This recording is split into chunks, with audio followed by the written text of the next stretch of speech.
Dia Oficial do Patriotário.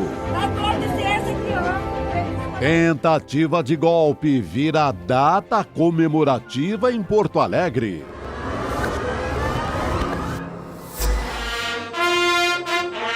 Militares tentam melhorar imagem depois das revelações do esquema de joias. Esse comportamento coletivo não se coaduna com eventuais desvios de conduta. Detalhes com Chico Alves.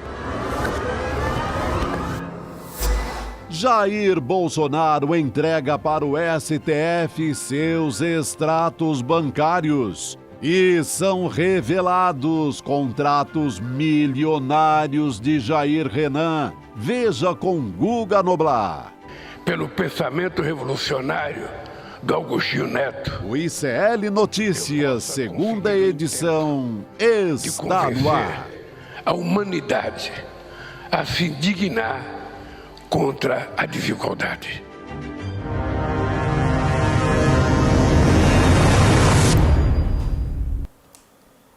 Salve! Graças a Deus, hoje é sexta-feira, é vida que segue. ICL Notícias, segunda edição, está no ar. Muito boa noite, comunidade ICL, boa noite, Gabi, Gabriela Varela e meu queridíssimo irmão e xará Chico Sá. Falando eu aqui diretamente do Rio de Janeiro. Boa noite, Chico Pinheiro, Chico Sá, que mais uma vez estão combinando cores e não estão me avisando, né? Só eu que não estou sabendo das combinações. Telepatia, xará, telepatia, boa noite. Telepatia, sintonia. É isso aí, boa noite para você também que nos acompanha agora, sexta-feira, 25 de agosto de 2023. Você que nos acompanha nos canais Instituto Conhecimento Liberta, Eduardo Moreira no YouTube. A gente tem também o boa noite para quem nos assiste de outras cidades aqui. São Pedro da Aldeia, Indaiatuba, Reino Unido. Sempre tem um ICL Internacional aqui também. Ribeirão Preto, Chapada Diamantina. Nossa, que delícia, Chapada Diamantina. Belo Horizonte, olha só, hein, Chico Pinheiro? Em sua homenagem aqui. Santos, Nova York e Campina Grande também. Que bacana esse pulo, Nova York e Campina Grande. Bom demais. Sensacional, gosto dos dois, viu? E o que a gente tem hoje de aniversário, hein, Chico Pinheiro? Hoje nós temos, para falar de Minas Gerais, eu vou começar hoje falando de Minas Gerais, então eu mando meu abraço aos riopombenses. Rio Pomba, que é o município da zona da Mata Mineira. Rio Pomba é um rio que nasce na Serra do Tugúrio e banha essa cidade que fica aos pés da Serra do Tugúrio. Olha que nome bonito. Rio Pomba, parabéns pelo seu aniversário. Cidade bicentenária, mas emancipada há menos tempo. Viva Rio Pomba, viva Minas Gerais. Viva Minas Gerais e viva todo o povo também, né, de Rio Pomba. Muito que bom. Brasilzão, né? Cada dia a gente faz uma viagem aí com esse aniversário e umas se conhece, outras não, mas que país! Que delícia. Vamos pedir aqui para o nosso pessoal, né, que está nos acompanhando, para a nossa comunidade de CL, aquele like. Vai aceitar o dedo do like, né, gente? Sim. Começou já sexta-feira e a gente já pede aqui logo de cara para você que nos acompanha ativar o sininho para não perder nenhum ICL Notícias. Cada 10 likes, uma cerveja depois do programa. Muito bom. Ixi, aí a gente vai se complicar também, hein, Chico Sá? Vai ser muito cerveja. Não, fica na promessa, um dia que se encontrar a gente paga, né? É isso aí. Então deixa o seu like, manda o seu vídeo também, você que faz esse programa junto com a gente, com a nossa equipe. Manda o seu vídeo na horizontal, um comentário sobre o programa, sobre os assuntos que a gente vai discutir por aqui, pelo WhatsApp, 15 segundos, 11 98 899 2893. E com isso já passo a palavra para você, Chico Pinheiro. Eu quero falar de Brasil e de Minas Gerais.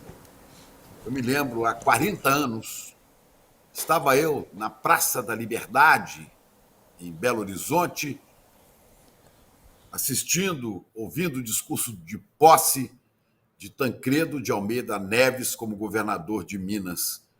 Estávamos ainda sob o jugo da ditadura militar. Estávamos ainda sob a bota da infâmia, do absurdo. E Tancredo, eu estava ao lado de um grande mineiro, um grande poeta, parceiro de Milton Nascimento, Fernando Brant. Chovia uma chuvinha fina. E naquele dia, em 1983, emocionados, chorávamos juntos quando ouvimos Tancredo dizer: mineiros, o primeiro compromisso de Minas é com a liberdade. Quando ainda não havia caminhos e cidades nessas montanhas, os pioneiros, descortinando o alto horizonte, sentiram que nelas não haveria pouso para tiranos, nem chão para quimeras totalitárias. Porque Minas nasceu da luta pela liberdade e porque liberdade é o ânimo das pátrias. A nação surgiu aqui na rebeldia criadora dos inconfidentes que nos deram por bandeira o mais forte dos ideais.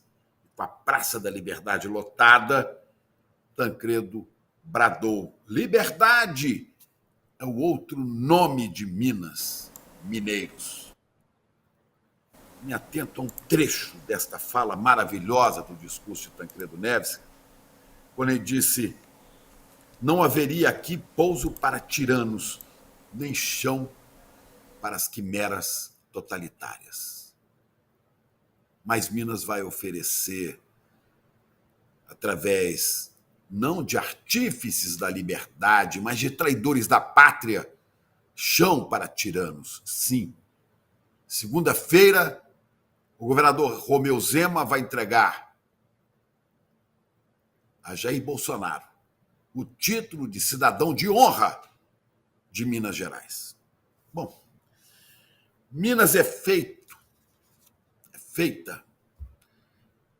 de heróis e de traidores.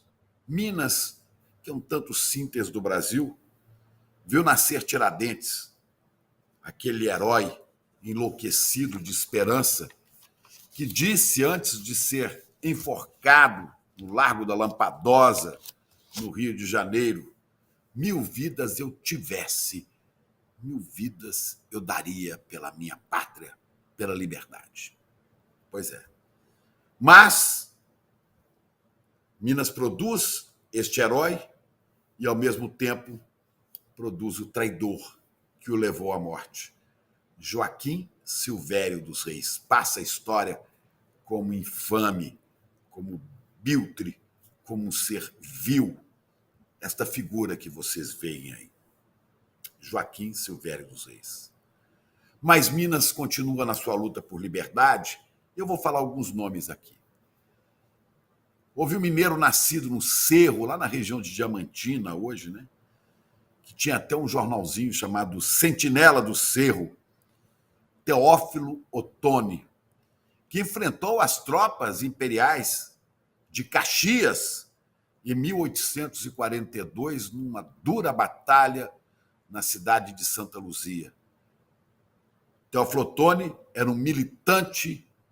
Assim como Tiradentes sonhava com o Brasil livre, Teófilo Otoni sonhava com uma república verdadeira. Uma república que não é exatamente isso que a gente tem aqui. Tinha ideais liberais daquela época. Foi um grande brasileiro. Foi preso, foi levado a pé de Santa Luzia até Ouro Preto, depois ao Rio de Janeiro, mas depois ganhou o título que lhe dá Paulo Pinheiro Chagas, nesse livro de memórias, ministro do povo brasileiro. Mas Minas teve muitos nomes ainda na vida política. Eu vou saltar o tempo aqui e lembrar de Juscelino Kubitschek, esse mineiro do peixe vivo, alegre, festivo, que entendeu a importância de Minas como centro de coalizão do país e que soube perdoar aqueles que tentaram traí-lo, como em 2 rebeliões em 1958, em Jacareacanga e Aragarças, por militares traidores da aeronáutica. Depois, Minas Gerais teve outros nomes. Teve Itamar Franco, teve Dilma Rousseff. Itamar e tinha Minas como centro do seu patriotismo. E Dilma, que nasceu nas montanhas de Minas. Mas Minas tem, desde o começo também, uma série de nomes de traidores da democracia e da liberdade.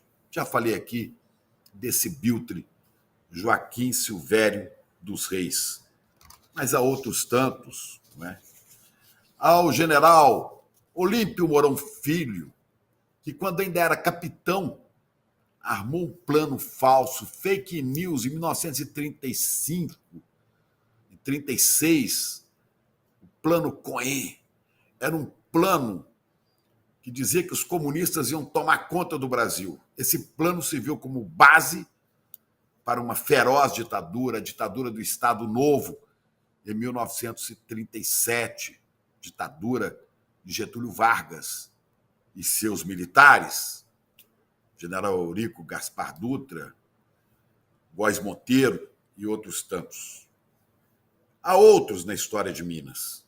Para falar de um mais recente, tivemos, que eu considero traidor, o neto do grande Tancredo Neves, Aécio Neves, que conspirou com Eduardo Cunha e outros para dar um golpe derrubando a presidenta Dilma Rousseff, mineira como ele.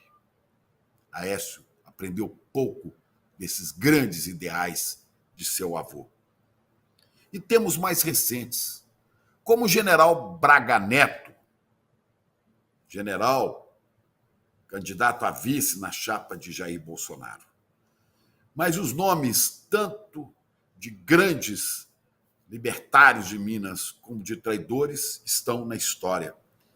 E aí não podemos nos esquecer deste que é o governador do estado hoje, Romeu Zema, que segunda-feira, Romeu Zema, que pode, quando terminar o seu mandato, se refugiar na fazenda, em Rifaina, que não é nem Minas Gerais, já é dentro do estado de São Paulo. Este que trai a memória de Tancredo e faz de Minas abrigo para tirano. Repousa em Minas, traz para Minas outro biltre, energúmeno, vergonhoso, Jair Messias Bolsonaro, dito cidadão de honra de Minas Gerais. A história ainda vai escrever essa história. No futuro será escrita essa história. E não faltarão mineiros como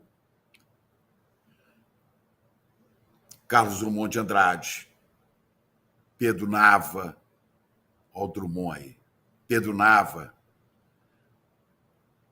como João Guimarães Rosa, ou como Fernando Brant e Milton Nascimento, que cantam os valores mais profundos de Minas e nos deixam esta mensagem de liberdade, de fraternidade e de verdade na história, na mente e nos corações dos mineiros. A liberdade e a democracia continuam vivas nesse sopro de vento que varre as montanhas de Minas Gerais. Eu gostaria muito que esse vento movesse os corações dos mineiros para que protestem na segunda-feira.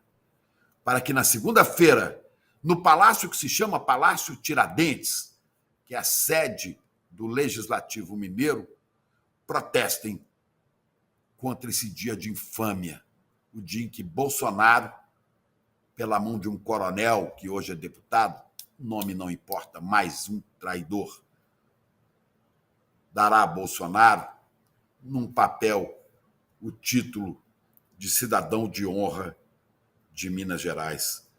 Não podem ficar impassíveis os mineiros que conhecem a sua história. E hoje, 25 de agosto, dia do soldado, eu dedico o meu trabalho a alguns grandes soldados da história de Minas Gerais, começando, é claro, pelo alferes Joaquim José da Silva Xavier, o Tiradentes, mas sem me esquecer de um mineiro que faz aniversário hoje. Carlos Alberto Libânio Cristo, que faz 79 anos. Meu querido amigo Frei Beto, a quem o país deve 4 anos de liberdade. Passou 4 anos no cárcere por defender os ideais de liberdade de Minas Gerais, de democracia e de dignidade. Meu querido Frei Beto, parabéns pelo seu dia. E que os mineiros não se esqueçam que traidores, se os temos, temos também sonhos e mineiros que constroem a liberdade. É isso. Dedico isso a Beto, falo para os mineiros com todo o meu coração e peço, não aceitemos impassíveis a esse título infame para este que se homiziou na Flórida, este Biltre, este que ainda há de parar com justiça atrás das grades, Jair Messias Bolsonaro. Mineiro, jamais. Viu, Chico, Gabriela? Protesto. É difícil, né? Pois é, difícil. que homenagem, né? Por quê? Difícil ser mineiro nesse momento. Nossa Senhora. Protesto. Voto com o editorial do Xará. Tem que protestar, porque é no momento de... Digamos que estivéssemos ali em 2018, ainda naquela febre da ilusão bolsonarista. Aí um mineiro ou outro não sabia quem era esse camarada.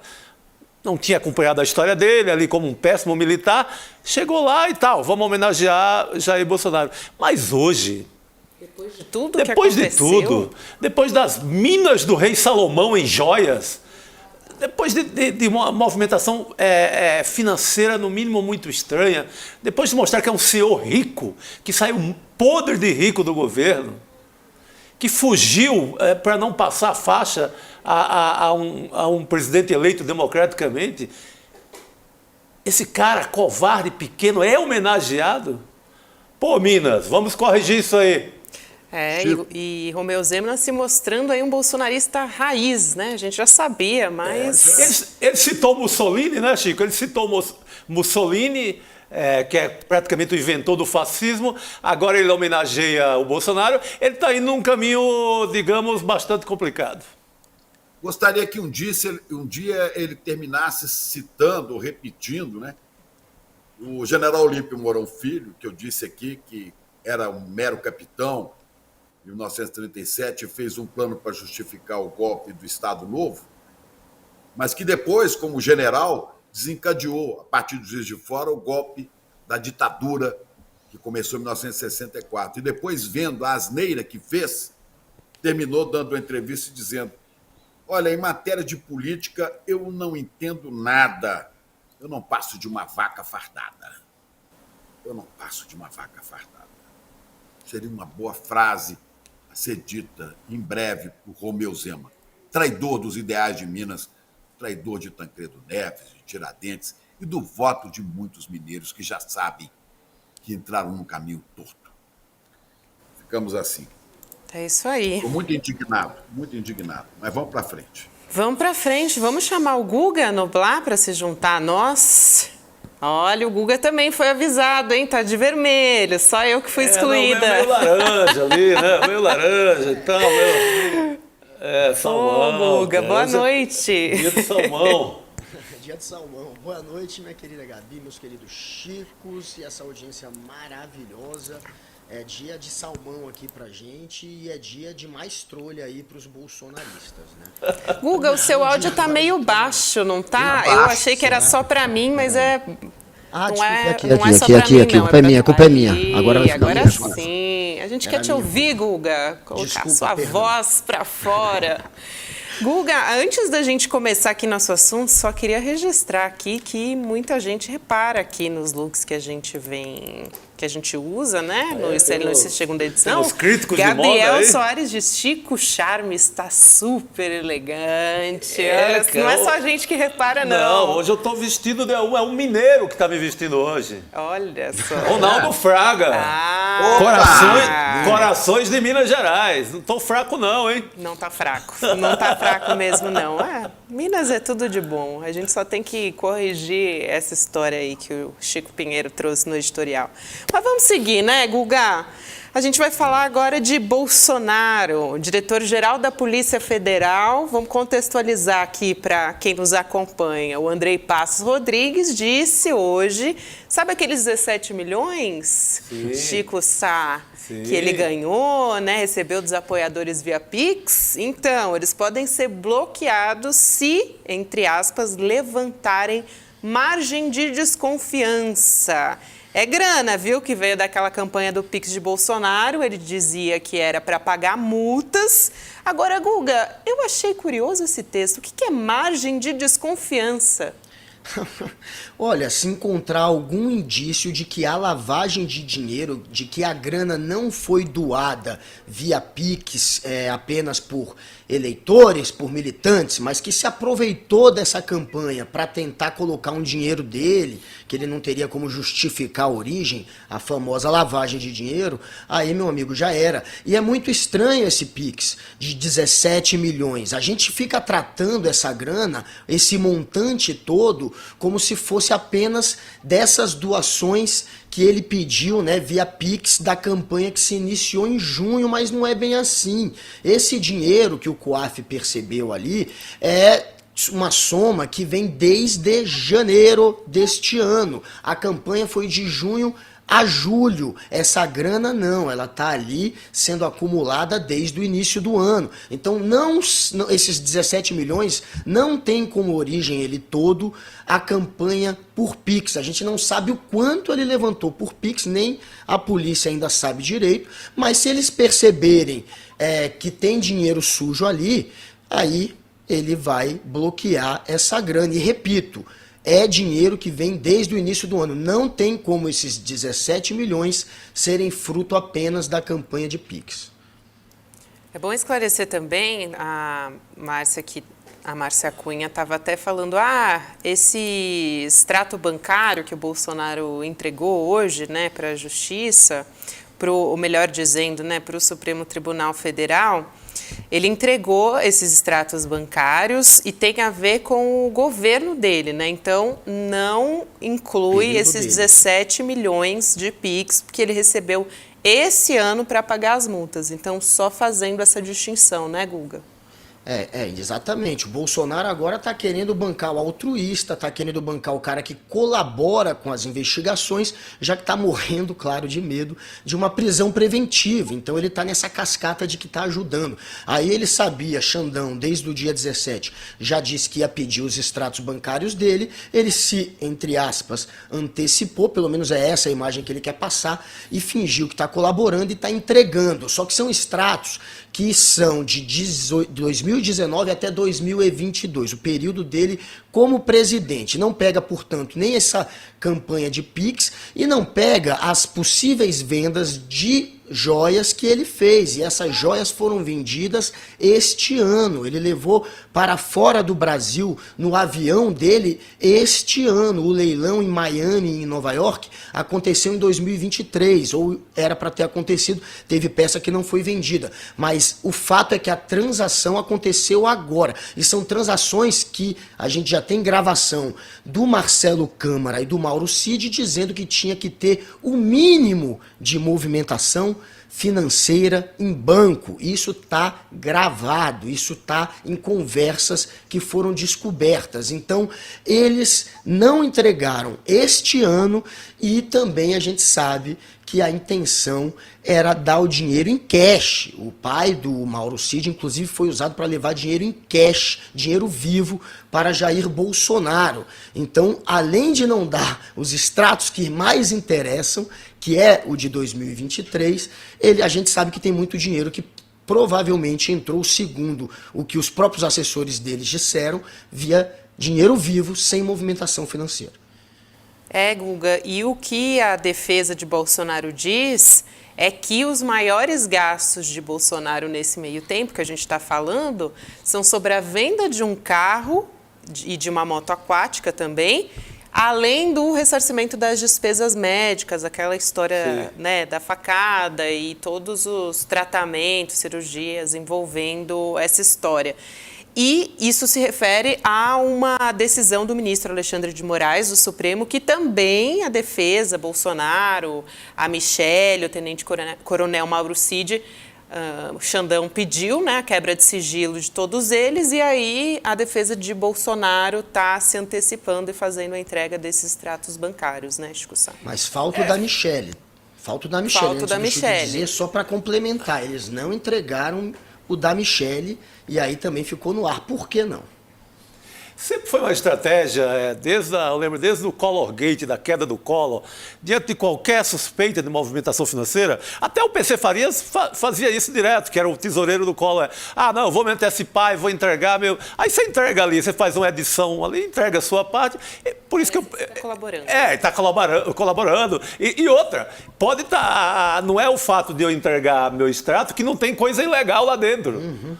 Sabe? Não é só entregar o extrato, porque eu mostrei meu extrato ali para simples conferência, eu estou livre do crime, não. Então, eu prefiro esperar o calhamaço oficial da quebra de sigilo. Obrigado, Bolsonaro, eu sei que você estava disposto a mostrar o extrato, mas eu vou esperar o do Xandão. Eu prefiro o que vem com o Xandão. Com perícia, né? Com perícia de quem realmente tem que fazer a perícia e sabendo que está completo, porque o que o Bolsonaro mandou, ao que parece, nas primeiras informações, está incompleto. Então, para se ter todo o respaldo daqueles que fazem a perícia, sabendo que está completo o extrato bancário, não deve-se ser o que ele entregou, deve-se ser aquele que os investigadores foram atrás. Chico Pinheiro.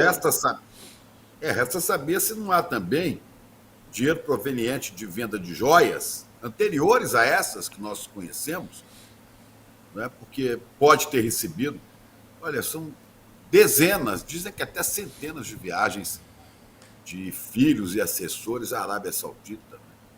Então pode ter relógios brilhantes, diamantes vendidos aí durante esse governo, nós não sabemos ainda. Aliás, não vi ainda uma ação nem da CPMI, nem da Polícia Federal, né, lá na fazenda, agora já é tarde, mas na fazenda do Nelson Piquet, que segundo consta é onde mocosavam as joias e os presentes do seu presidente. O COAF vai conseguir dar conta disso e a Polícia Federal também. Né, vão descobrindo que dinheiro que entrou, sempre em dinheiro vivo, tá ok? Sempre em dinheiro vivo. O dinheiro vivo é bom, né? E assim você falou desde das rachadinhas, do peculato, né, da família, tradição na família Bolsonaro. Até agora, há que se descobrir isso. Você falou, Chico Pinheiro, das viagens à Arábia Saudita, só para lembrar aquele levantamento do Congresso em Foco, né, de que nos 4 anos de governo Bolsonaro, o ex-presidente da República viajou, junto com a equipe ou representantes dele, 150 viagens para a Arábia Saudita, né? Então, vamos só lembrar disso. 150 viagens para a Arábia Saudita em 4 anos. Meu Deus do céu. Você veja que proximidade que o Brasil tem com a Arábia Saudita. Quantos negócios temos com a Arábia Saudita, né? São países praticamente irmãos. A Argentina, a Arábia Saudita, próprios Estados Unidos. Que história é essa de 150 viagens? Eu acho que aí inclui também, viu, Gabriela, Gabi, inclui também não só viagens dele, mas dos filhos também. Sim, né? Representantes da equipe presidencial. 150. O que nós temos com a Arábia Saudita que justifique que o governo brasileiro vá 150 vezes lá? Não cheira bem essa história. Não cheira bem mesmo. E falando em não cheirar bem, vamos falar do Filho 04? Boa! Gostei da passagem. Esse as contas também não cheiram nada bem, né? Não cheiram nada bem, Chico Sá, e tem novidade essa história. E esse é muito frágil juridicamente, porque não tem mandato. ele está assim, abertinho, ele está assim, ó, minha algema, sabe? Porque ele não tem mandato, ele não tem proteção alguma de nada, nenhum fórum privilegiado, ele não foi ex-presidente, ele está muito vulnerável. Fosse eu o 04, eu já estava tentando processar meu irmão, né? Eu estaria danado da vida com meu irmão, Flávio, assim, ele é um pobre coitado, imbecil, ele não tem onde cair morto. Que história é essa? Ele não sabe nada, não tem onde cair morto. Bom, não tem onde cair morto, mas está lá no Balneário Camboriú recebendo R$ 9.500 de salário, né, do senador lá de Santa Catarina, o senador, agora me foge o nome aqui, mas está lá. Não, é o Jorge Seif. Jorge Seif, isso. Não tem onde cair morto. Ele tem 107, ele tem 107 opções para cair morto, 107 imóveis da família. Não, quem disse que não tem onde cair morto foi o Flávio Bolsonaro. Só que apesar de ele dizer isso, é interessante, porque a empresa do Jair Renan, que é a RB Eventos, faturou 4,5 milhões de reais com contratos de propaganda e mídia. Olha só, essa história foi revelada na coluna Na Mira do site Metrópolis. Então, ontem o Filho 04, a gente trouxe a história aqui no ICL Notícias, segunda edição, foi alvo de uma operação de busca e apreensão, né, na Polícia Civil do Distrito Federal por investigação de uma organização criminosa envolvida em fraude, lavagem de dinheiro, quer dizer, 171, né? Agora, Guga, o cerco está se fechando também, mais ainda do entorno da família Bolsonaro. E é interessante, né, esse faturamento, se o Flávio Bolsonaro diz que ele não tem onde cair morto. Como assim? Pois é, como é que não tem onde cair morto se tem uma empresa de sucesso como a RB, né? A RB funcionou entre 2020 e 2023 e pelo período de um ano entre 2021 julho de 2021 e julho de 2022, teve essa grana que eles faturaram, abocanharam 4,5 milhões em contratos de mídia, apesar da empresa, na época, ter um capital social de 105 mil reais. Era uma empresa que não tinha histórico, que não tinha renda e que mesmo assim conseguiu contratos milionários. E aí o interessante é que depois o Jair Renan doou a empresa, doou a RB para o seu amigo Marcos Aurélio Rodrigues dos Santos. Repassou a administração da empresa para ele de graça, doou para ele, e a empresa acabou fechada depois de um tempo e ninguém nunca entendeu. Como uma empresa que conseguiu um sucesso arrebatador em tão pouco tempo fechou? Por que fechou? Lembrou até a história da fábrica de chocolates de Flávio Bolsonaro, aquele que tinha uma loja de chocolates que vendia muito em dinheiro vivo, ganhava mais dinheiro vivo do que o normal, aquela loja ali.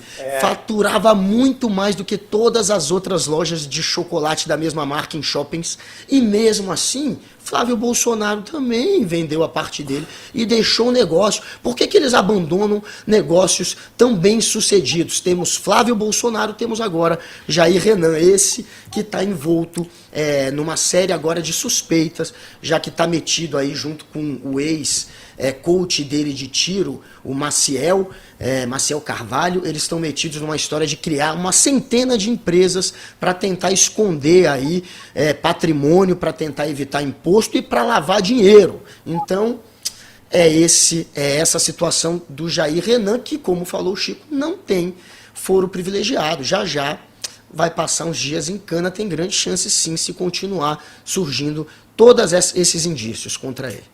Tá tentando, né? Tá tentando. O foro privilegiado, mas aí só em 2024, viu? Tem que esperar 2024. Agora, o Jair Renan, se nada der certo para ele, ele pode virar coach, né? Para explicar como é que ele virou um empresário de sucesso. Assim. Ele é associado com um coach, né? Tinha alguém nesse rolo que a Polícia Civil do Distrito Federal foi atrás, tem um coach também no meio. É isso. E Guga, você falou da loja de chocolate. do Flávio Bolsonaro, eu lembro que o balanço dava conta que é como se todo dia fosse dia da Páscoa na loja de chocolate do Flávio Bolsonaro. O movimento dele era todo dia tinha coelhinho da Páscoa, assim, não tinha mudança. Tanto fazia ser 10 de abril como 5 de maio, todo dia era dia de São João, tudo era Páscoa. O movimento era lá em cima, na hora de lavar o dinheiro.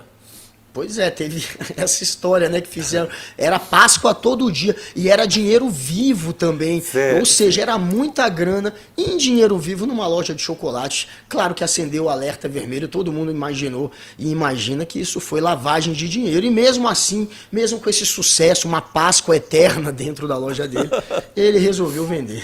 Ô, gente, e mesmo com essa história toda da família Bolsonaro, tem agora o Dia do Patriota, né? Não é só Minas Gerais que sai manchada aí com esse ato oficial ligado ao golpismo. Querem comemorar o Dia do Patriota.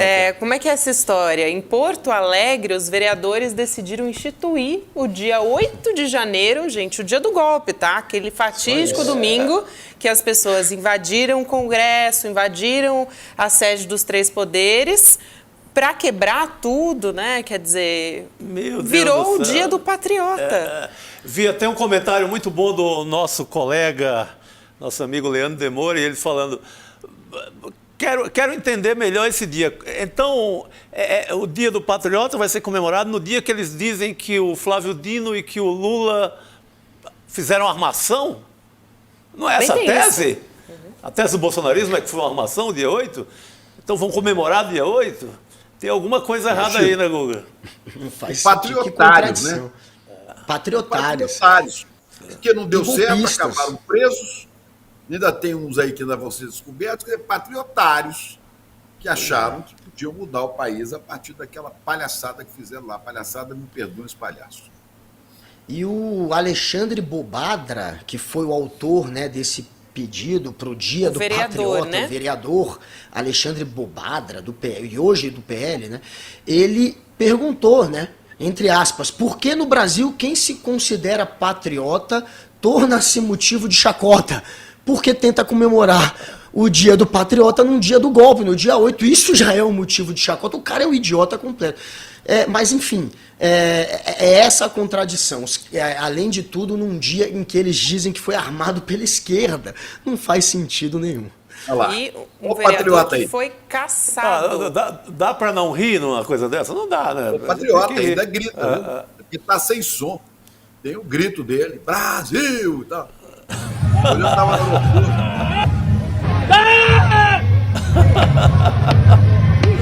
Pô, que assombração, meu Deus.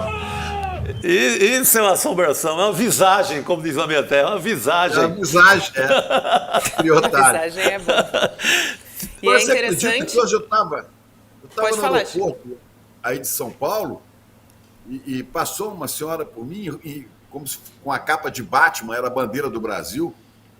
Tava aí, e o inominável, o imbrochável, estava se preparando para embarcar, acho que para Brasília. Estava numa van lá esperando para ser levado ao avião. Graças a Deus eu não passei perto, não. Mas Pô, você viu quem estava ali? Não, o inominável. Que perigo, hein, Chico? Imbrochável. Cuidado. Opa, uma senhora com uma capa dessa, achando que ia voar, né? Eles usam capa se fosse Super-Homem, a Mulher Maravilha. Vou voar. Olha aí. Que maravilha. Falem conosco, seres extraterrestres. Falem conosco. Vamos Agora, tomar gente, o poder. Isso é bem sério, né? Porque ela foi aprovada, essa proposta, por uma maioria de vereadores. Esse vereador, que é o autor da proposta, ele foi cassado há poucos dias, acho que não faz nem 10 dias que ele foi cassado. E também dá a dimensão do perigo que a gente ainda está correndo, né, com a extrema-direita. Claro. Não dá para subestimar, né? Não, há um resquício ali que tá vivo. Essa senhora aí do aeroporto que o Chico encontrou, tem uma lama ali que está viva. Não, eles colocam a cara em alguns eventos e tal, Não sei se com aquela densidade de alcançar a votação do último 30 de outubro, no embate ali Lula-Bolsonaro, mas vivos. Tem uma laminha aí de autoritarismo muito vivo. Pois é, querem pegar o dia 7. Eles querem de novo usar o dia 7 de setembro. O importante é não deixar que isso aconteça, né? Isso é muito importante. Guga Noblar, vou me despedir de você. Boa sexta-feira, bom descanso. Muito bom passar essa semana na sua companhia. Um beijo. Que isso. Prazer o meu. Um beijo para os meus queridos Chicos, para a Gabi, para essa audiência linda. Segunda estamos de volta. Tamo juntos. Tamo junto. Vamos lá. Vamos chamar o Chico Boa noite, Alves Guga. para a gente? Eu e os três Chicos. Boa noite, Chico Alves. Que maravilha esses dois na tela, hein, gente? Puro luxo. Olha só, cara, lado a lado, que lindo. Legal. Aí. Boa noite, Gabi. Boa noite, Chico Pinheiro. Boa noite, Chico Sá. Eu estou aqui na Serra, em Miguel Pereira. Espero que o sinal resista bem até o fim da participação aqui. Espero que vocês estejam ouvindo vai bem. resistir. Vai Boa, ter que resistir bravamente. Sim, segura aí, Chico, segura. Chico Alves, esse ajudante de ordens de Bolsonaro, Tenente Coronel Mauro Cid, trazemos aqui todo dia, a gente está falando dele. Depois, no inquérito, né, nesse momento, no inquérito que apura as ações lá do hacker, o Walter Delgatti Neto, contra o sistema do Conselho Nacional de Justiça. E aí, Chico Alves, o Delgatti diz que ele já esteve várias vezes no Ministério da Defesa para conversar sobre eleições, né? Aí teve toda aquela história, entrou pela porta de trás, depoimento do Mauro Cid justo no Dia do Soldado, vale a pena fazer essa ressalva aqui. Agora, o Delgatti virou um problema, né, para as Forças Armadas. É um problemaço que eles puxaram para si, né? É um problema, na verdade, é um problema que foi criado dentro de um enorme problemaço que foi a gestão de Jair Bolsonaro, né? Várias distorções na atuação das Forças Armadas aconteceram e a campanha contra as urnas eletrônicas, a campanha contra o processo eleitoral brasileiro foi uma dessas distorções criadas por eles próprios. Eles sucumbiram à campanha de ataque de Jair Bolsonaro às urnas eletrônicas, participaram o ministro da Defesa de então, Paulo Sérgio Nogueira, o general Paulo Sérgio Nogueira, mergulhou de cabeça nessa tarefa e a ponto de aceitar, pelo que Delgatti falou, né, foi o próprio Bolsonaro que exigiu que ele fosse encaminhado ao Ministério da Defesa e o pessoal do Ministério da Defesa aceitou que o hacker, já então considerado criminoso, fosse até lá. Segundo o blog, se não me engano, da Andréa Sadi, informa, ele foi até lá mascarado, né? Entrou no prédio do Ministério da Defesa mascarado para ir participar daquela farsa e dar argumentos para questionar as urnas eletrônicas. Então, é um problema que as Forças Armadas têm assim, por conta do próprio... uma parte das Forças Armadas que se associou ao golpe. E é uma pena, é triste para quem é militar das Forças Armadas, que hoje, dia 25 de agosto, dia do soldado, a imagem de soldado que vem à cabeça principal, a mais difundida, é justamente essa que a gente estava vendo ali, do Mauro Cid, que foi depor no meio de vários crimes, acusado de vários crimes, foi depor com a farda do Exército Brasileiro e, infelizmente, no dia 25 de agosto, dia do soldado, o soldado que mais tem aparecido na imprensa é esse aí, que tudo indica, vai ser considerado criminoso no final das acusações, é o que tudo indica, e traz o nome, traz o crédito para as Forças Armadas lá para baixo, porque eu não sei se a maioria das pessoas sabe, mas soldado, todo militar é originalmente um soldado, assim como todo todo jornalista é um repórter, originalmente, o cara pode ser editor, pode ser apresentador, mas originalmente a gente é repórter. Assim, todo militar é soldado, seja ele general, tenente-coronel. Então, a imagem de soldado desse dia 25 de agosto que a gente tem é Mauro Cid depondo, se calando, sendo alvo de várias acusações, os e-mails dele sendo escarafunchados e vários outros em torno dele também nessa vergonha. Chico, a imagem dos militares está muito ruim e até a Márcia Cunha cunhou o termo harmonização institucional, que é o que os militares estão tentando fazer, né? Uma operação de redução de danos na imagem. E hoje, que é dia do soldado, como disse... Mas está complicado, ficou feia a imagem, tá complicado ajeitar esse negócio aí. Exatamente. E cirurgião vai sofrer. Vai sofrer, não é fácil. Vai sofrer tanto quanto uma harmonização facial que aconteceu essa semana aí. O curioso, Gabi, é que nessa campanha aí de harmonização institucional, como é que a Márcia falou? Harmonização institucional, exatamente. Essa harmonização institucional, uma das metas é explicar para a população para que servem as Forças Armadas. Você vê a que ponto a gente chega. Quando o governo vai ter que fazer uma campanha para dizer para que servem as Forças Armadas, que não seja para confabular golpes, planejar golpes, é porque realmente o papel, a imagem das Forças Armadas estão em um momento muito ruim e precisa mesmo, mas eu acho que mais do que uma campanha, o que é necessário é que as Forças Armadas mudem o seu tipo de atuação, façam uma autocrítica e mudem o seu tipo de atuação, né? Porque do jeito que estão até agora, nem eu estou vendo essa autocrítica e nem tenho certeza de que elas vão mudar daqui para frente esse tipo de atuação, desse planejamento golpista que ainda hoje a gente tem notícias por aí de resquícios nas Forças Armadas. E tem o comandante do Exército fazendo um discurso hoje falando que eventuais desvios de conduta têm que ser punidos. A gente tem o vídeo do Tomás Paiva. Vamos dar uma olhadinha. Vocês são os fiéis depositários da confiança dos brasileiros, que só foi obtida pela dedicação extrema ao cumprimento da missão constitucional e pelo absoluto respeito a princípios éticos e valores morais. Esse comportamento coletivo não se coaduna com eventuais desvios de conduta, que são repudiados e corrigidos, a exemplo do que sempre fez Caxias, o forjador do caráter militar brasileiro. Pois é, então, eventuais desvios de conduta, agora, eventuais... Não são mais eventuais, né?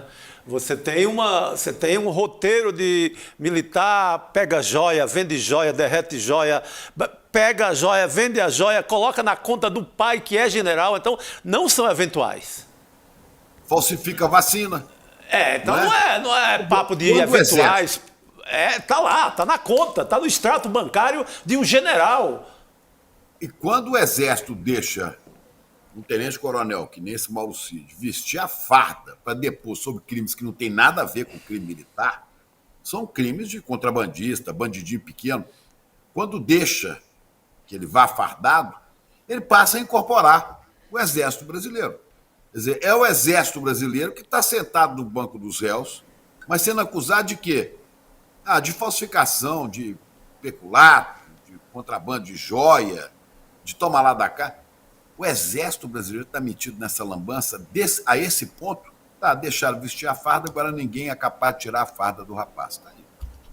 Agora, Gabi, eu queria chamar a atenção para o seguinte: o general Tomás Paiva, apesar de toda a ênfase que os generais falam daquele jeito, aos arranques, né, gritando e tal, e como se estivesse falando uma coisa muito importante, nem sempre é. Né? Dessa vez poderia ser mais importante ainda, porque ele disse que todos os desvios de conduta serão refutados e corrigidos. Faltou ele dizer que deverão ser punidos também. É isso que falta nas Forças Armadas.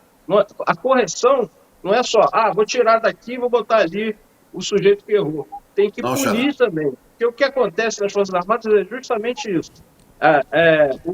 Se algum militar, principalmente oficial, é flagrado em algum crime, algum mal feito, ele é tirado daquele lugar e transferido para outro. Mas a punição é uma coisa muito difícil e é isso que faltou na fala do comandante do Exército hoje.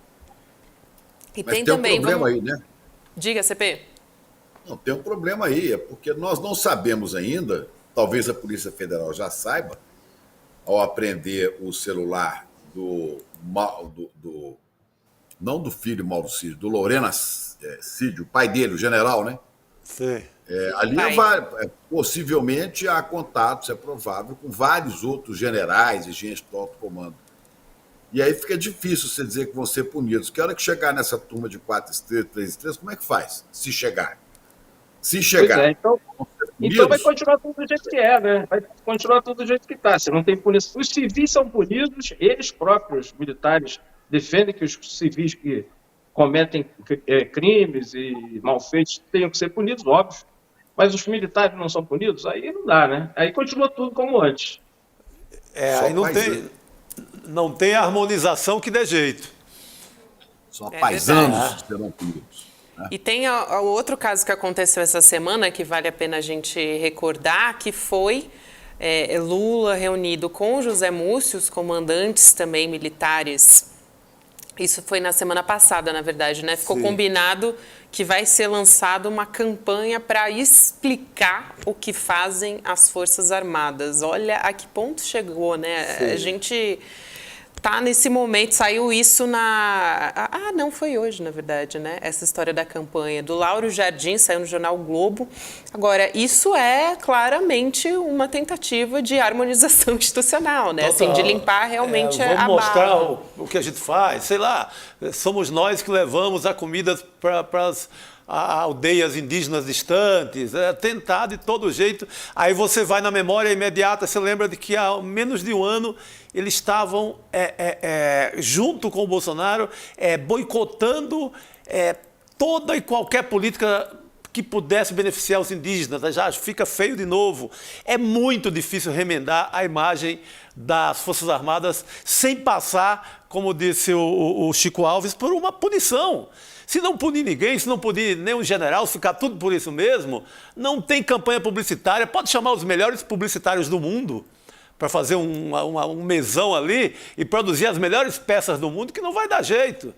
Pode juntar ali Nizango Anais, Duda Mendonça, Washington Oliveto, os maiores da face da terra em magia de publicidade, que não vai dar certo.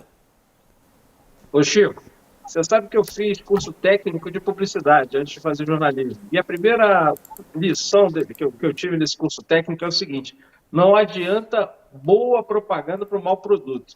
Então, se eles querem mesmo que a imagem mude, a gente tem que mudar as próprias Forças Armadas.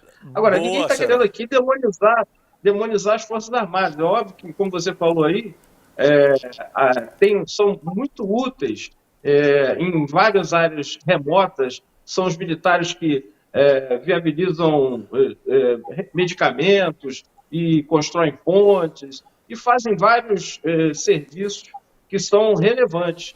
Mas nesses últimos anos, a gente viu muitos desvios, e esses desvios têm que ser punidos, têm que ser corrigidos, como disse o comandante, e punidos, porque senão essa parte ruim fica se sobressaindo aos serviços que as Forças Armadas prestam ao país.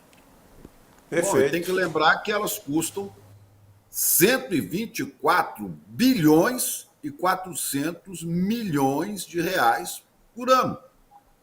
124 bilhões de reais para as Forças Armadas. Mais de 70% disso gasta com pessoal, folha de pagamento. O sujeito aposenta com o mesmo salário. Se ele morrer, a viúva tem o salário.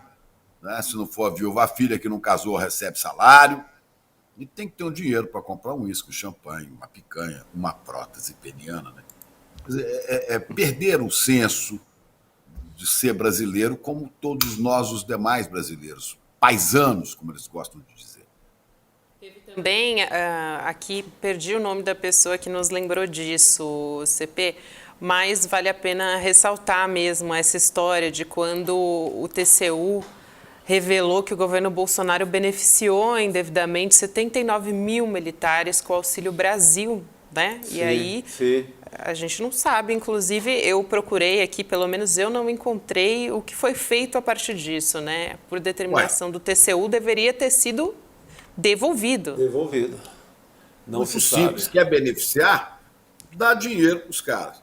Mas dê para o cidadão comum também, quer dar dinheiro para ele, dá para os outros. Mas não é o auxílio, né, Auxílio Brasil, ou Bolsa Família, não. Dê também aposentadoria com salário integral, socorra a viúva no momento. Ora, por que é que essa casta tem privilégios em relação a todos os outros que ralam o dia inteiro no Brasil? Ora, me poupa. Me poupe. E vamos falar de outros desvios de conduta, que tem aquela investigação da Polícia Federal revelando que o tenente-coronel André Luiz Cruz Correia é aquele militar do GSI que participava lá dos grupos de Zap, sabe, Chico Sago? Pistas. Sim. Ele fazia a segurança presidencial do presidente Lula e fez pelo menos 5 viagens nacionais e internacionais com o presidente Lula. Nossa, voando com o inimigo, o filme. Isso, ele foi exonerado já, né? Mas mesmo assim é uma falha absurda na segurança do presidente Lula, né? Daí que, lembra que alguém mandava os relatórios pro Cid, não é, Chico? Lembra que Chico Alves, nosso CP... A gente tem que identificar, né, Chico? Aí os 3 Chicos. CP, CA, tem que ser... Chico Alves. Mas lembra, Gabi, daquela história que na caixa de e-mails lá do Mauro Cid... 17 mil e-mails. Dos 17 mil e-mails, chegaram alguns e-mails dando conta das viagens de Lula, dizendo o que ele fez, para onde ele foi e tal.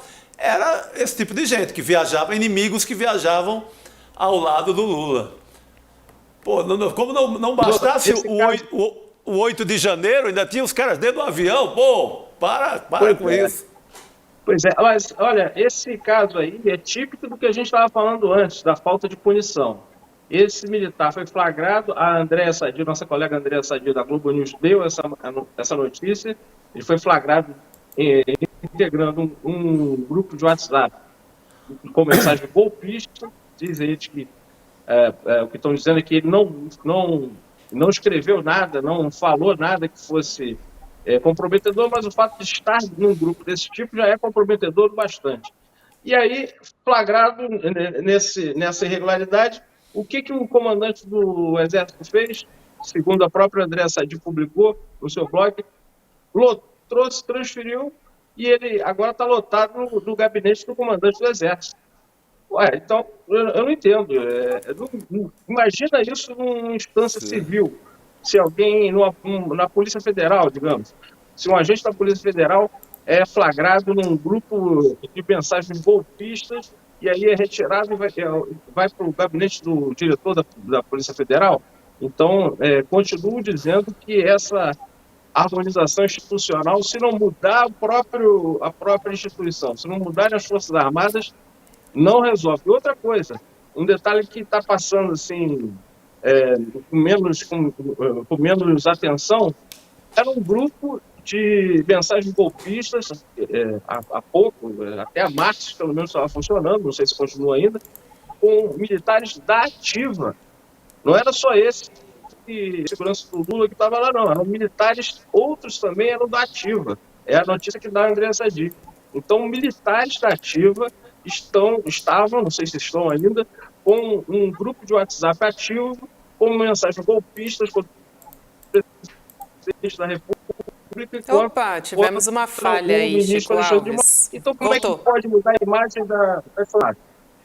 Que eu digo assim, militares da ativa estavam integrando um grupo de WhatsApp com mensagens golpistas contra o presidente em exercício e contra o ministro Alexandre de Moraes.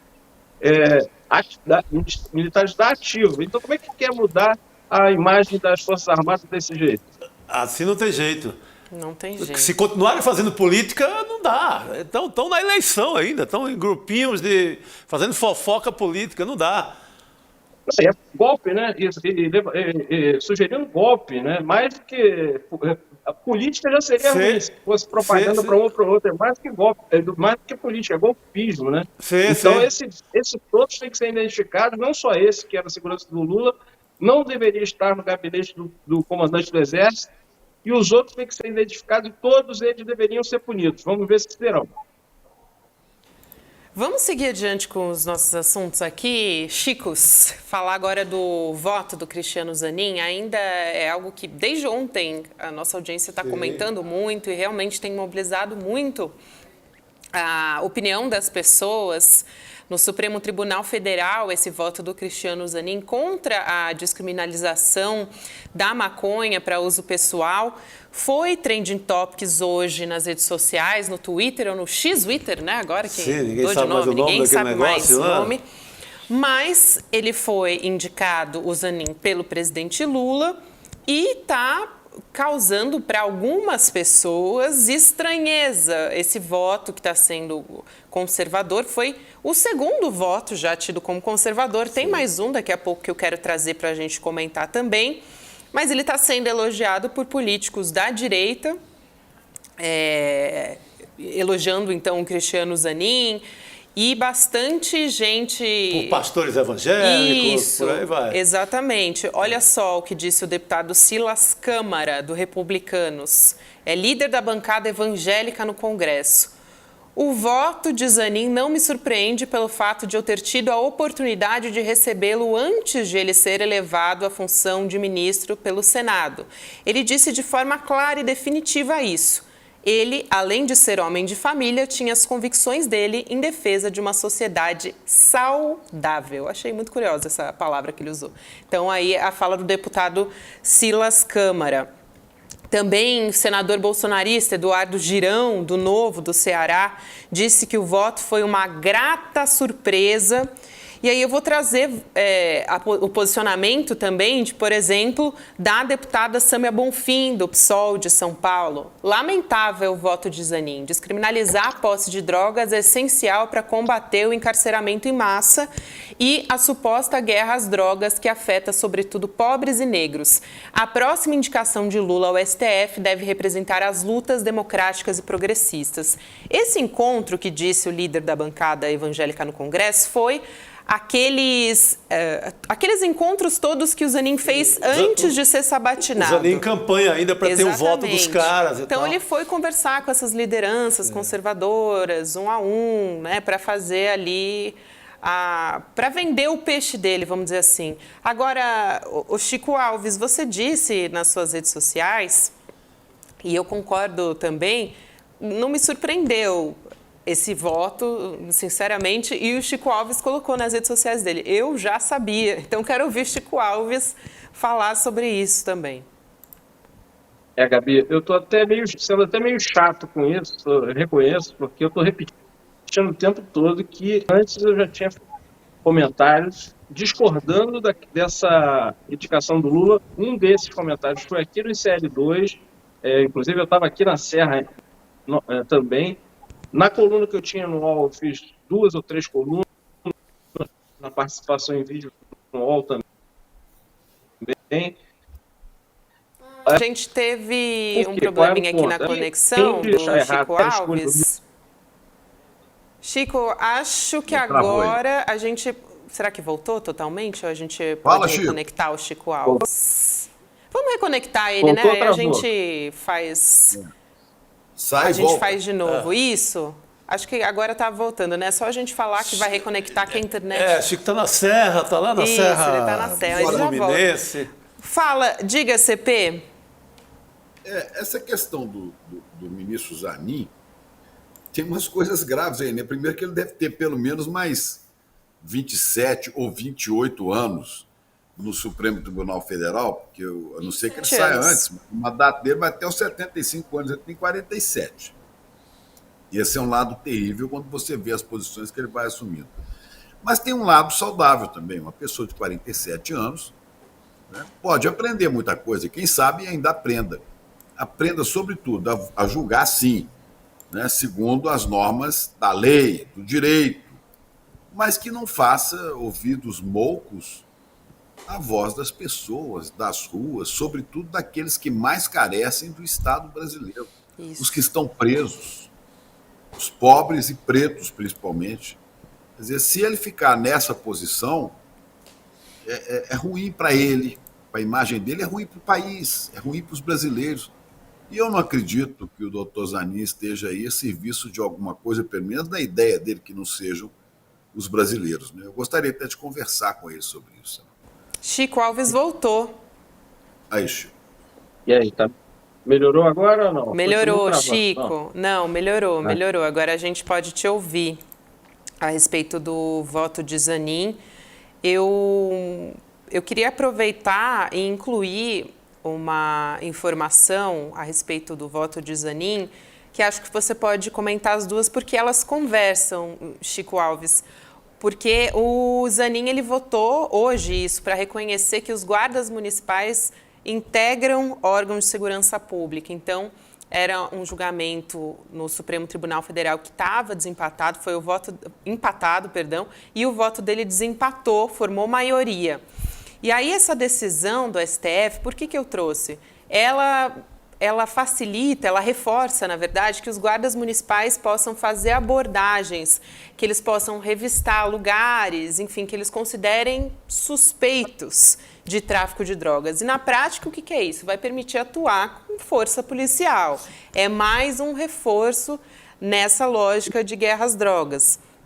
E até, Chico, se você me permite dizer isso aqui também, porque eu estava conversando com um advogado mais cedo, porque tem muita gente contra também que essa discussão seja feita, inclusive a nossa audiência no Supremo e no Judiciário, que isso deveria ser uma discussão do Congresso, enfim, o Congresso mais conservador dos últimos anos. Seria pior, né? Seria pior ainda, mas não é nem essa questão. Quando a gente não tem o que defina o que é uso pessoal, o que é tráfico de drogas, a gente leva ao policial que vai realizar, enfim, o seu trabalho. Ele acaba definindo o que é o traficante e o que não é, quer dizer. E aí a gente tem casos bizarros de gente ser presa com 7 gramas de maconha. E você sabe o tipo de gente, né? Gente com endereço Exatamente. Em comunidades. Não é gente dos Jardins aqui em São Paulo, nem do Leblon no Rio de Janeiro, nem de Boa Viagem lá no Recife.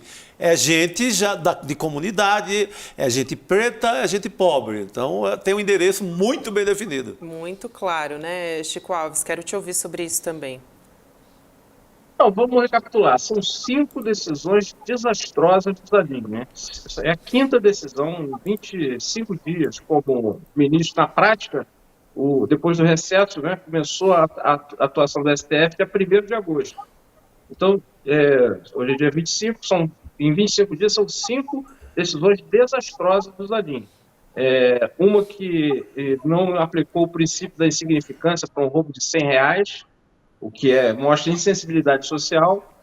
Teve aquela outra de não concordar em equiparar a ofensa às pessoas LGBTQIA+, à ofensa racial. Só o Zanin votou contra, né? Ele foi mais conservador até do que o Cássio Nunes Marques. O André Mendonça se considerou impedido. Teve aquela também que legalizou a atuação de advogados em processos em que os parentes sejam juízes. Então, a mulher de Zanin vai poder atuar num processo em que ele é juiz.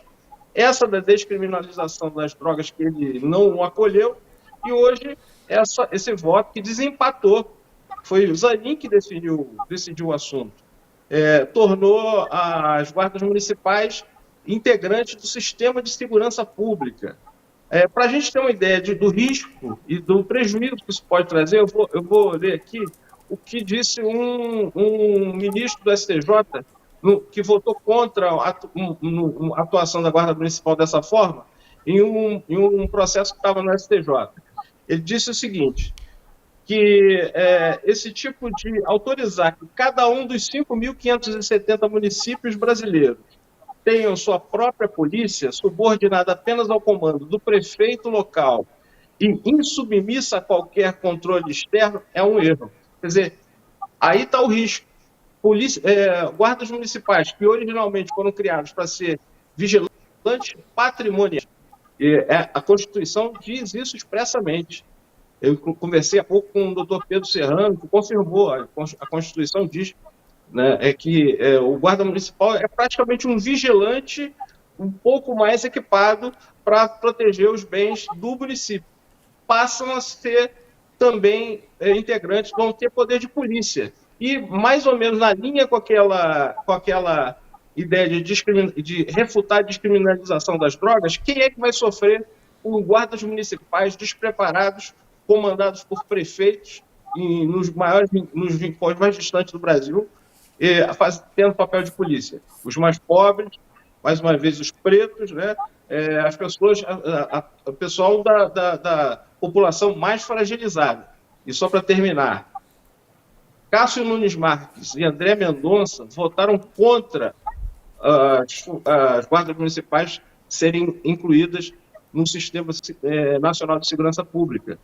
E Zanin desempatou e votou a favor. É quase milícia, hein, Xará?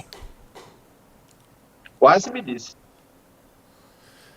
Chico Alves, vou me despedir de você nessa sexta-feira. Pode concluir. Até pior, porque aí fica oficializado, né? Aí não tem nem contestação. Aquela jurisdição lá, se o prefeito for desses prefeitos que a gente vê por aí, né, em lugares distantes, fora do alcance da mídia, ele vai ter o poder de mandar a guarda municipal em cima da turma lá e é oficial, não tem contestação. Exatamente. Não precisa estar fora do alcance da mídia, não. Se pegar aqui alguns prefeitos aqui do próprio interior do Rio de Janeiro, aí da Baixada Santista, Baixada aqui, você vai ter um monte de prefeito que com a milícia dessa na mão é um perigo. É um perigo. Você imagina uma guarda municipal não bem treinada, inspirada num prefeito que a gente tem vários aí, né? Complicados. Isso é uma loucura, isso é uma loucura. É militarização do país, isso aí também é fruto de bolsonarismo. Chico Alves, muito obrigada. Boa sexta-feira para você. Chico que travou, eu acho, né? Não deu tempo de despedir. Tá travado lá? Puxaram o cabo de Chico Alves. Voltou. Os ares da serra, são os ares da serra. Bom descanso, Chico. Bom descanso aí na serra. Um beijo para você. Chico se foi. Tinha congelado lá. A internet dele hoje estava puxada. Mas seguimos aqui, né? A gente vai falar sobre o Julian Assange. Ele está aqui no Brasil. O pai dele, né? Do jornalista Julian Assange. Ele está no Brasil para divulgar um documentário sobre o Julian Assange, filho, e tenta evitar a extradição dele para os Estados Unidos. O Assange está preso, só para dar um contexto, para quem não conhece a história, desde 2019, depois que o site que ele criou, o Wikileaks, divulgou mais de 700 mil documentos do governo americano sobre a guerra do Iraque e do Afeganistão, e por causa disso, basicamente por fazer o trabalho dele, né, Chico Sá, ele está sendo acusado de 18 crimes, incluindo espionagem. A Heloísa Vilela, nossa repórter, fez uma entrevista com ele e a gente vai assistir e comentar aqui na sequência. It isn't part of the story. John Shipton fala baixo, quase sussurrando. Mas os olhos brilham quando descreve as mudanças que vê em andamento no mundo. Por exemplo, a reunião dos BRICS essa semana na África do Sul. Eram 5 países, agora muitos outros querem entrar, diz ele. E BRICS, destaca, começa com B, de Brasil. E foi em Brasília que John se reuniu com representantes do Ministério dos Direitos Humanos e com o ministro Paulo Pimenta, da Secretaria de Comunicação. Pai do criador do Wikileaks, John está por aqui para o lançamento do documentário Ítaca, A Luta de Assange, que mostra a perseguição do jornalista preso na Grã-Bretanha há 4 anos. O filme mostra a história da perseguição de Assange depois de passar 7 anos protegido, mas trancado, na Embaixada do Equador em Londres. Julian teve a coragem de divulgar em 2010 documentos que mostram os crimes de guerra que os Estados Unidos cometeram no Iraque e no Afeganistão. John ainda se lembra quando o filho contou que ia lançar uma plataforma para que as pessoas pudessem divulgar documentos secretos de forma segura, anônima. Isso pode ser interessante, pensou ele, mas nunca imaginou o tamanho do desafio que o filho abraçaria.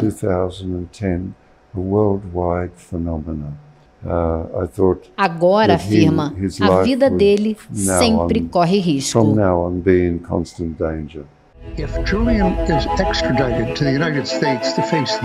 No documentário, John se recusa a falar da pessoa de Julian, como era na infância, como é hoje, porque não está defendendo somente o filho, mas um direito mais amplo, global, humano, o direito à informação. Ele criticou a chamada mídia tradicional, que considera comprometida demais, especialmente nos Estados Unidos. Mas é aí que os olhos brilham, quando fala da mídia independente se multiplicando pelo mundo afora. Eu não gosto da palavra esperança. Prefiro fé, diz ele. E nessa multiplicação das mídias independentes, ele acredita com todas as forças. Acha que só assim o mundo vai mudar. E mais, diz que país algum sobrevive muito tempo suprimindo a capacidade de sua gente.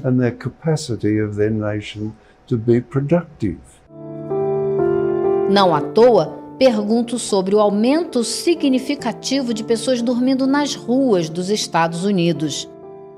Mais de 42 milhões de norte-americanos se alimentam com food stamps, um cupom do governo, em um país de 250 milhões, destaca. Ele conta ainda que viajou pelos Estados Unidos, visitou 9 universidades, fez 60 eventos em 47 dias em 42 cidades e ficou chocado com a decadência. Sinal de mudança no horizonte? Quem sabe? Antes de se despedir, ele me presenteou com um forte abraço. Disse com os olhos cheios d'água esperar que a conversa continue em outro momento. Como quem diz, quando o filho sair da cadeia em liberdade. Para essa conversa acontecer, John precisa do apoio de meio mundo e está em busca de um por um desses possíveis aliados.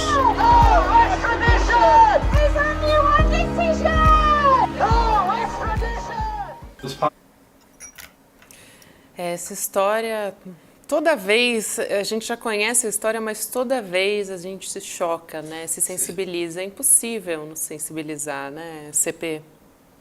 Quanta hipocrisia, né, dos Estados Unidos da América, os guardiões da liberdade de imprensa, liberdade de expressão. Mas de que é acusado Assange? De mostrar o lado podre da política americana no exterior, de mostrar os assassinatos cometidos sob ordens do presidente do Pentágono, no Afeganistão e por aí vai. Agora a pessoa que revela este lado podre, né, pode ser punido. Quanta hipocrisia desses que apontam os dedos para os nossos países, né, às vezes até com alguma razão, aqui ou ali, né, apontam o dedo para vários dos nossos países da América Latina, né, dizendo que a imprensa age mal, né, ameaça, mas eles fazem pior, despejam todo o peso desse império hipócrita em cima de um jornalista que nada mais fez a não ser cumprir o seu dever e cumprir da maneira heróica, porque ele sabia que estava exposto a esses riscos, né?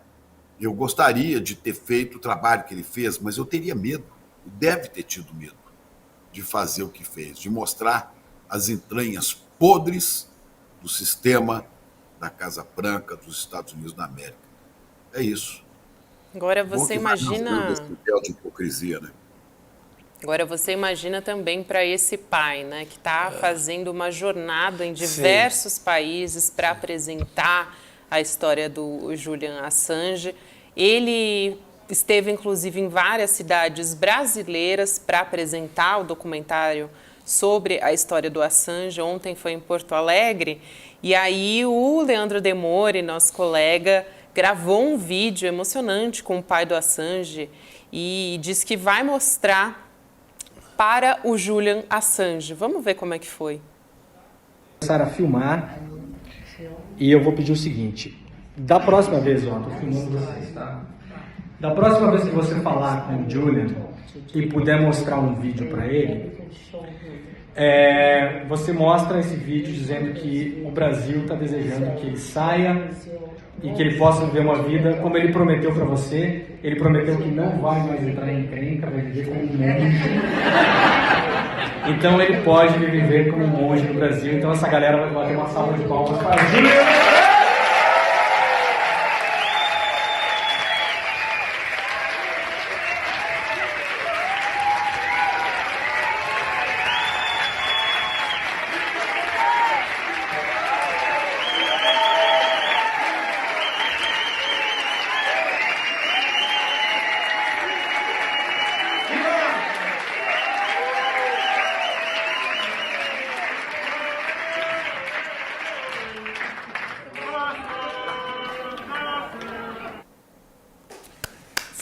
Free Assange, né? Liberdade para Assange. Porque Fiquei arrepiada com o vídeo. Que bonita essa luta desse pai, né, Chico e Gabi? Que bonita a luta desse pai, né? Tentando e mostrar o óbvio. Quem vai ser condenado vai ser o jornalismo. Sabe? E a gente vê no Brasil o pequeníssimo espaço que a mídia dita profissional, comercial, dá para essa história. Quase nada, né? Em sintonia total com o pensamento do governo americano. E outra, se extradita o Assange para os Estados Unidos, adeus. É praticamente uma pena de morte. Então, estamos lutando por isso. E você pega entre os líderes do mundo, os governos do mundo, pouquíssimos deram apoio. Tem o Lula com o governo brasileiro, o governo mexicano, mas conta-se nos dedos o número de países que estão apoiando a luta do Assange. Então, é uma luta utópica, mas bonita e comovente, né? A forma como esse pai sai pregando pelo mundo inteiro, não só pela liberdade do filho, mas pelo direito da gente aqui no ICL dizer o que pensa, investigar quem deve ser investigado, mostrar documentos, né, Xará? É essa luta bonita que faz o pai dele. A gente está Teve não várias tá ouvindo. Agora sim. de assinar um documento anistiando. Não, nós erramos, né? mas não fazem isso. Ele mexeu com as entranhas do poder armado, do poder do império. Isso custa caro, né? Mas vai seguir sendo um pouco o nosso ídolo, o nosso líder, né? Porque se a gente não for capaz de posições como a que ele tem, as posições dele, a gente não está fazendo mais jornalismo. Temos que falar, doa quem doer, mesmo que seja na gente. É isso, nossa, isso aí. Dói na gente, realmente, Sim, né? poxa, a gente sente na pele, assim, do Julian Assange. Dá também uns parabéns pelo Demore, né, por fazer por mediar. O Demore fez a conversa, esse evento, né, lá em Porto Alegre. Exatamente, foi muito importante. E esse vídeo, olha, eu fiquei emocionado de ver. Imagina se esse vídeo chegar realmente no Julian Assange. A gente espera que chegue. Dá uma animada, né? O pai dele falou que não gostava da palavra esperança, mais da fé. Mas eu boto tudo no mesmo pacote. Esperança, fé, juntar tudo isso para salvar quem fez jornalismo. É isso. Talvez o pai não conheça uma maneira de se falar de esperança que nos foi ensinada aqui no Brasil por Paulo Freire, né? Não é esperança de esperar sentado, não é esperança do verbo esperançar, do agir para que as coisas aconteçam. E, nesse sentido, eu acho que devia fazer um monte de vídeo e mandar para o governo dos Estados Unidos. Manifestações, mandar, para ver se mostra para esse povo, né, esses guardiões da liberdade falsa, né, que as pessoas sensatas, o mundo não está de acordo com isso, não. É isso. Esperançar é o verbo do Paulo Freire. Esperançar, muito bom. E a gente tem a figura pública hoje também. Vamos falar sobre uma personagem da história muito importante, né? Que é a Dilma Rousseff. Sim. Sexta-feira, dia de figura pública. A Dilma foi a primeira presidenta, né? A primeira presidente mulher da história do Brasil. E essa semana o Tribunal Regional Federal manteve o arquivamento daquela ação contra a Dilma por causa das chamadas pedaladas fiscais, que foi o que motivou o impeachment contra ela. Agora a gente vai ver a análise da agência pública. Buscamos o voto. Vamos tentar provar a corrupção.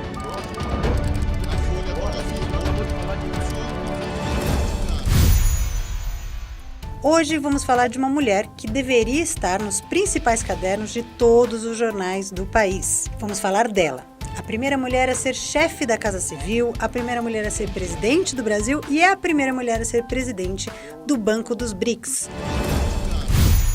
Essa semana houve duas notícias muito importantes que não ganharam as manchetes. Primeiro, o Tribunal Regional Federal da Primeira Região confirmou por unanimidade a decisão de arquivar a ação que acusava a Dilma pelas tais pedaladas fiscais que justificaram seu pedido de impeachment em 2016. Acabam de derrubar a primeira mulher eleita presidenta do Brasil, sem que haja qualquer justificativa constitucional para este impeachment.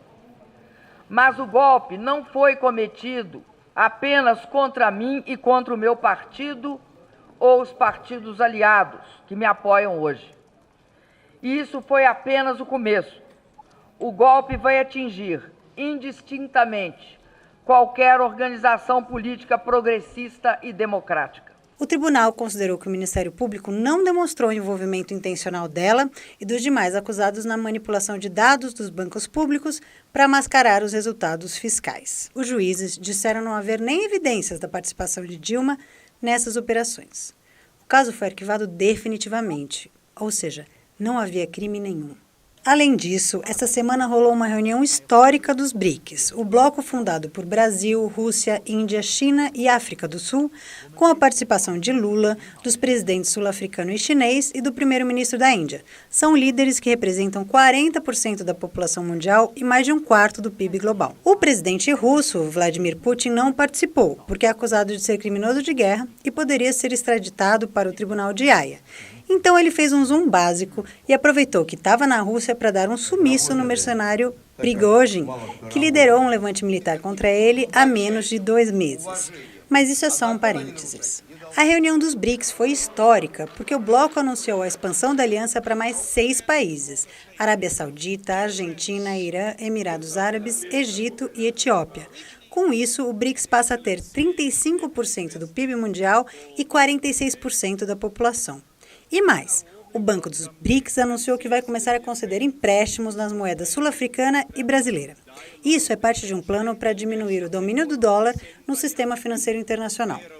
E quem é a presidente do Banco de Desenvolvimento dos BRICS, que deve ser fortalecido e se ampliar depois dessa cúpula? Dilma Rousseff. Agora eu te pergunto, não seria óbvio que os jornais brasileiros deveriam dar uma entrevista de página inteira com a Dilma? Qual é a visão dela para o Banco dos BRICS? Como o banco vai equilibrar a presença de países que sofrem sanções dos Estados Unidos sem ele mesmo sofrer sanções? E, é claro, como ela se sente ao ver que a justiça brasileira não considera as pedaladas um crime? Ela pensa em buscar compensação pela injustiça? Não sabemos, porque o nosso jornalismo está em falta com a dimensão histórica de Dilma Vana Rousseff. E não é de hoje. Por isso que aqui no ICL e na agência pública, sim, ela é a figura pública da semana.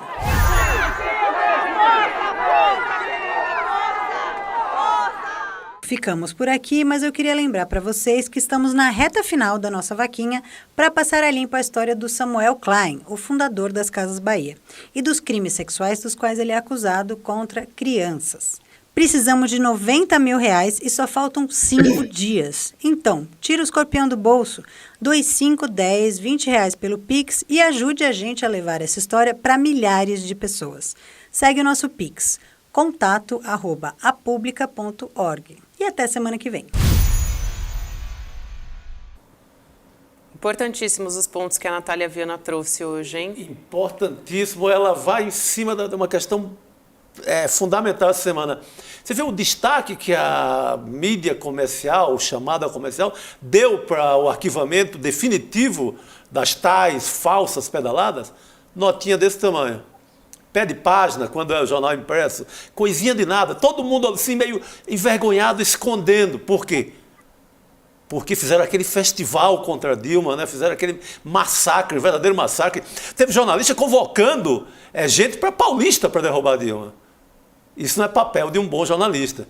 Então, envergonhado, agora, Chico, você viu, ninguém deu nada.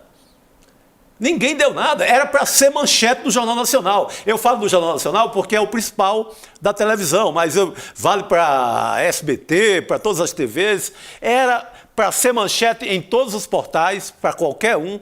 Sabe, não só ficar no ICL, na pública, na imprensa dita independente ou alternativa. Isso era obrigação, depois da mentira, do Festival de Mentiras, era obrigação. E olha, a gente só vai crescer como no jornalismo no Brasil se a gente pedir esse tipo de desculpa.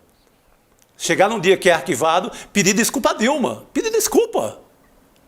Colocar um erramos monumental no céu de São Paulo, de neon, erramos. O jornalismo tem que ter essa grandeza. Tem que ter para avançar, para melhorar. E o maior beneficiado pelo golpe dado em Dilma, está aí, vai receber uma homenagem segunda-feira com um cidadão de honra de Minas Gerais. Acorda, Minas! É isso, vai dar meu recado final. Vamos chamar os melhores momentos da semana agora? A gente vai ver os momentos do ICL Notícias, segunda edição, que chamaram a atenção nessa semana. Vamos lá.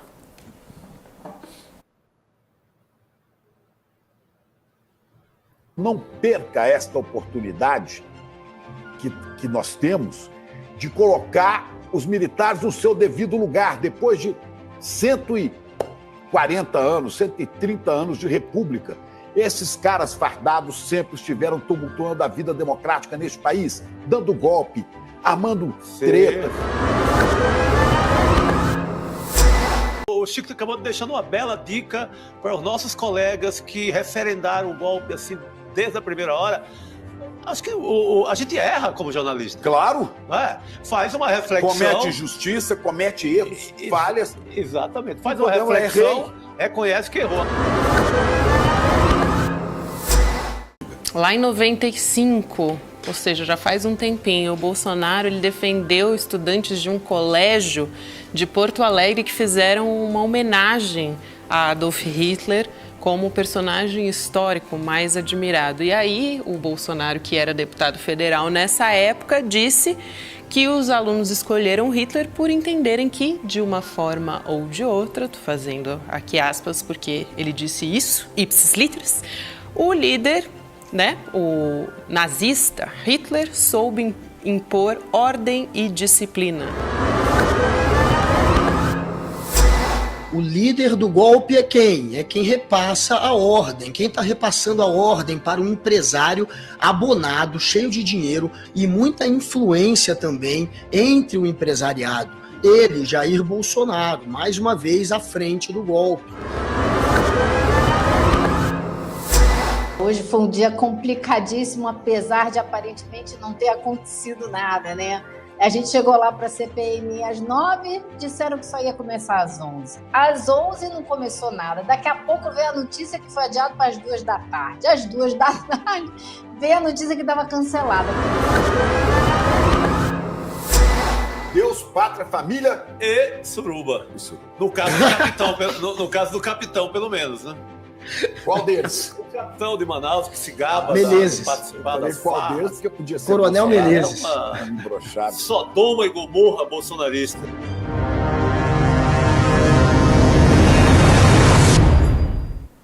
É isso aí, resumo da nossa semana. Sextou, boa noite, Chico sextou. Sá. Boa noite, CP, que o Sinapse tá batendo noite. na porta. Vambora. Vamos lá.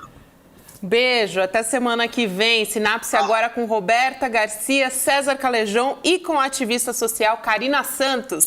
Beijo, até segunda. Até mais.